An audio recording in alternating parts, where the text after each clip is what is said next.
रसूल अल्लाह ने 5 खूबसूरत हदीसें बताई। नंबर 1, तुम में से बेहतरीन शख्स वो है जो ना किसी को तकलीफ दे और ना किसी की तकलीफ का जरिया और सबब बने।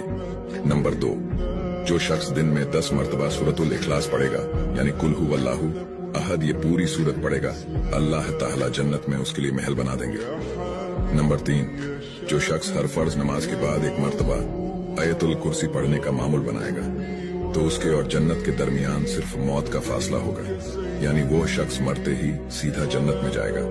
नंबर 5, जो शख्स घर से निकलते वक्त ये दुआ पढ़ेगा, बिस्मिल्लाहि तवक्कलतु अला अल्लाह ला हौला वला कुव्वता इल्ला बिल्लाह, तो अल्लाह ताला शैतान के शर से उसकी हिफाजत फरमा देता है, और जिस काम को वो निकला अल्लाह ताला उसमें आसानी पैदा फरमा देता है। नंबर 5, रसूल अल्लाह ने फरमाया, वो शख्स हरा भरा रहे, हंसता खेलता रहे, जो शख्स मेरी हदीस सुने उसको महफूज रखे और उसको दूसरों तक पहुंचाए।